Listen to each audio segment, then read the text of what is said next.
Eric unzari iyo mbunda.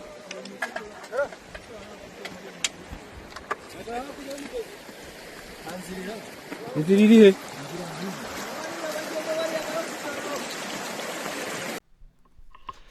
Yes, amakuru asohotse muri aya masaha aravuga ko M23 ndetse n'ingabo za Kinshasa rwose ngo bazindukiye mu mirwano y'injyana muntu hafi y'umujyi wa Uvira. Ni ibice bitandukanye bavuga kuko bavuga ko ngo bari kurwanira hafi y'agace ka Uvira mu birometero 26 mu duce turimo Kigoro, Kigurwe ndetse na Kabunambo. Benga hari hamaze igihe hari agahenge hagati y'ingabo za Kinshasa ndetse n'ingabo z'uyu mutwe w'ihuriro rya M23. Ibingibi nibisobanuye yuko amasezerano yasinywe hagati impande zombi yo gutanga agahenge. Aka kanya hari agace hari bamwe bamaze gusa naho bayavamo, ari nayo mpamvu batatse. Yego, nje icyo ndi kubona mbere na mbere M23 yari imaze igihe nyuma y'amasezerano yasinywe Montreal iteguza nk'abo ibitero, kavuga ibitero yari yaranze gusubiza ko buri munsi yahoraga isora amatangazo y'uko iri kuraswaho. Mu minsi ishizeho Kone Inanga yabivuzeho avuga ko nubundi ubwo ndavuga kuri uyu mujyi wa Uvira bona ari nacyo ni imirwano ishobora kuba igamije kuba bakisubiza agace ka Uvira. Mu minsi ishize bakunda gusora amatangazo barashwe na Fardc nabo bakorana, banavuga ibice bigenzurwa na M23, ariko bakavuga ko leta ya Kinshasa yisemo inzira y'imirwano kandi nabo batazahwema kurinda abaturage babo. Bona ari wo mujyo ubu ngubu M23 yinjiyemo wo kuri noneho kujya nayo kurwana. Ho ubundi umunyarwanda bihangane ko yangiye gukoresha uwo mugani. Umunyarwanda ngo niwe wavuze umugani ngo umuntu yagusure ngo we numusurire, sinzi uburyo numvishe bawita yego bawuca, ariko nyine bashaka kuvuga ko umuntu ari uburyo awukora ikintu wakabazi kutagikora bitewe noneho bigatuma akumenyera. Reka nkoreshe ubwo mwihangane ko wankoresheje iyo mvugo. Ariko mu minsi ishize yavuze ko kuva muri Uvira nta kintu na gito byigeze bifasha. Uwo ni Kone Inanga. Yego. Anabandi bayobozi batandukanye bo mu mutwe wa M23 bagiye babigaragaza ko leta ya Kinshasa itari gushaka ko baganira cyangwa se bashyira amasezerano basinyanye ku mpande zose bayashyira mu ngiro. Kuri uyu munsi mbona kuba Fardc na Wazalendo habarimo imitwe myinshi, harimo ziraza Maimai n'indi mitwe ikorana na leta, ndetse hakaba bari n'ingabo z'u Burundi ku ruhande zirwana ku ruhande rwa leta. Kwa noneho bajya bangana na M23 ari uburyo ngenda mbihuza n'imaze igihe bigenda bitangazwa n'abantu batandukanye, yaba ku ruhande rwa leta ya Kinshasa ndetse no ku ruhande rwa M23. Mu minsi kishize nibwo leta ya Kinshasa inteko nshinga amategeko yatangaje ko Fardc idashoboye. Ku munsi w'ejo twabonye minisitiri ngo avuga ko binjiriwe mu buryo bwabo bwa communication. Mbona ibi bitero rero ari impamvu babinjira ari uko M23 niyo hari ikintu ishobora kuba yari iri gutegura gikomeye. Ndongera ntekereza ikindi kibazo, ese kubijyanye n'ubutumwa bwanditswe na Lawrence Kanyuka ku munsi w'ejo, ni ikiganiro twamaze no gukora abantu baje kuri cano bakirebe. Ubutumwa bwa Lawrence Kanyuka ntaho bwaba bihuriye n'ibi bitero cyangwa n'iyi mirwano yadutse uyu munsi, kuko yadutse nyuma y'ibyo ngibyo Lawrence Kanyuka yanditse byo bisa no kwihenura kuri leta ya Kinshasa. Ntaho byaba bihuriye. Nekereza ko buri matangazo y'uruhererekane ya M23 bo matangazo bagenda bashyira hanze, kuko byagorana kubona M23 iraye natangazo ishize hanze. Kuko turavuga ibi ni impamvu nge nari natangiye no kugiramo ikikango, nari nabibwiye abantu dukunda kubana. Ayo matangazo ari gusohoka ku munsi w'ejo ku rukuta rwa X rwa M23 barafashe baragenda bashyiraho imindura amatwara zagiye ziba zahinduye igihugu. None nkahita mbihusanisha n'ibyo Koneye Nanga yavuze gusubira mu mujyi wa Uvira. None n'iyi mirwano bikaba biri kuvuga ko iri kubera mu nkengero z'umujyi wa Uvira. Ibyo bintu nge mpita mbihuza nuko AFC M23 ishobora kuba iregreta cyangwa se yicuza kuba yaravuye mu mujyi wa Uvira. Icyo ni icyambere kuko ibona icyatumye uvamo bari bazi ko agiye gufatwa n'ingabo zidafite ahantu urande na rumwe zibogamiyeho, ahita hajyayo ingabo za leta ndetse n'ingabo zaye z'u Burundi. Icyo ngicyo ni icyambere ndi gutekereza. Icya kabiri ku matangazo bagenda basohora, bo babanje kwereka isi ko ari abere mu ntambara, ahubwo leta ya Kinshasa ari idashaka inzira y'ibigano cyangwa se inzira y'amahoro.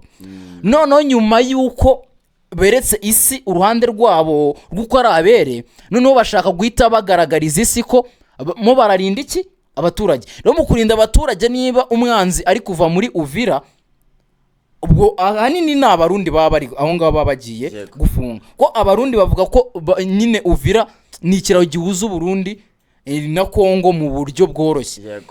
Ubwo ni uguca intege Burundi kuza gufasha leta ya Kinshasa baramutse bongeye kwisuza umujyi wa Uvira.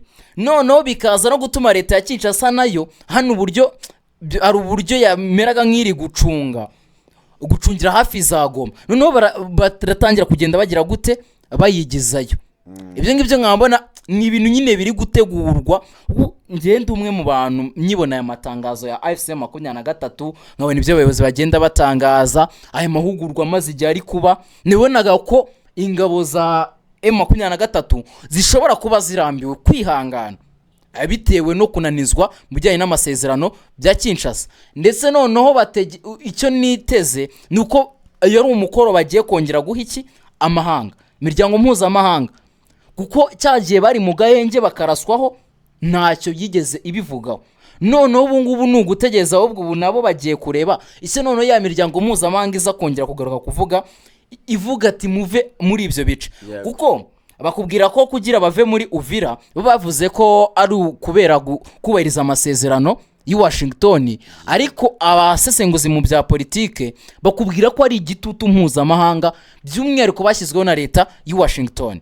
Nibyo byose ibi bitero biri kuvugwa ko biri kubera hafi y'umujyi wa Uvira mu bice bitandukanye, haba muri Kigurwe, muri Kabunambo ndetse na Kigoro n'ahandi. Mu birometero baravuga ko ni birometero bibarirwa kuri 26 gusuviye muri Uvira. Bivuga ko imirwano iri kototera umujyi wa Uvira. Ndahita nibaza ikibazo kisa naho n'umuturage uturiye ibi bice cyangwa ukurikirana ibijyanye n'iyi mirwano ihuza izi impande zombi, yaba ihuriro ry'abarwanyi ba AFC M23 ndetse n'ingabo za Fardc bafatanyije nyine nabo bafatanya barimo na Wazarendo nk'uko bari no gukorana uyu munsi. Ibi ngibi nyuma y'uko turi kubona ko M23 yageze aho igasubira inyuma, ariko itabyihitiyemo bijyanye n'igitutu yari gushyirwaho, bakaba bemeye kongera kugaruka mu mirwano. Ntibiri buze gukomeza intambara, noneho bigatuma batazongera gusubira inyuma nk'uko bamaze kubitangaza mu minsi ishize.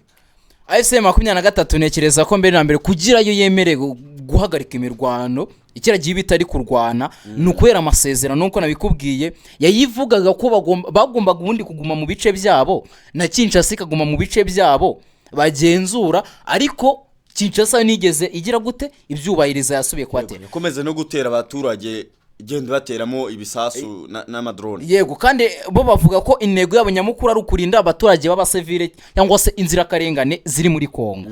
Ibyo ngibyo bishobora nyine kubaha inspiration cyangwa se kubakururira kujya mu mirwano. Naho kubijyanye ngo no kubaza yarasubiye inyuma, umunyarwanda bivuze neza, ushaka gusimbuka neza arabanza gasubira inyuma. Nekereza ko biriya iyo yarabaretse iva mu buce yagiye itegekwa, ari n'ibindi bice yagiye irekura nyuma yaho bitari biri muri ari amasezerano yigahita ijya inyuma. None ibyo ngibyo bigaha leta ya Kinshasa ikagira ngo bacitse intege. Niyo mpamvu bakomeje kubarasa n'iyi minsi nyine yarasaga ikabona nibasubije bakayihorera. Yego, ibyo nekereza ko yatekerezaga ko AFC M23 yacitse intege kugera igihe hajya amakuru hanze yuko yamaze ahubwo no kwinjirira iki igisirikare itumanaho ryabo ritari gukunda cyane. ubundi baravuga ngo umunyarwanda nanone yabivuze neza ngo imbeba mirarya umuhini yototera isuka bari mu birometero 26 ariko ngewe muri ibi bice za Kigo na za Kigurwe na Kabunambo ndatekereza ko none vuba bidatinze imirwano natagira igikorwa iza kugira none mu mujyi wa Uvira kandi Uvira twabonye ko ni umujyi kuwufata bitagoranye iyo wageze hafi kubushize bawufashe batarwanye banawusohokamo batarwanye n'ubu ngubu isa n'isaha M23 yakongera kufata gusa ikindi noneho intego ifite zitandukanye n'izo yabaga ifite mbere ubu ngubu bafite intego zo gukuraho mu butegetsi bwa Kinshasa ubutegetsi bwa Kinshasa. Yego ubwo ni gutyo gahunda zimeze ubwo kugeza kuri ubu ngubu biracyagoye nyine kumenya uko urugamba ruri kugenda mu bice byose cyane ko yaba leta ya Kinshasa ndetse n'uyu mutwe wa AFC M23 ntacyo baratangaza ubwo uko amakuru ari buze kugenda asohoka nabwo turubuze kugenda tubabwira uko gahunda zose zimeze ubwo abantu bakomeze kuguma hano ubundi ibintu byose bikomeze bigende bimera neza cyane turubuze kugenda tubabwira amakuru mashyashya ari buze kuba agenda aturuka muri iyi mirwano uko byagenda kose nuko amasaha agenda yegera imbere turanihagira andi makuru tumenya dushobora no guhita tujya ku mirongo y'urugamba no kureba uburyo byifashe no aho bari kurwanira cyane ubwo abantu bakande subscribe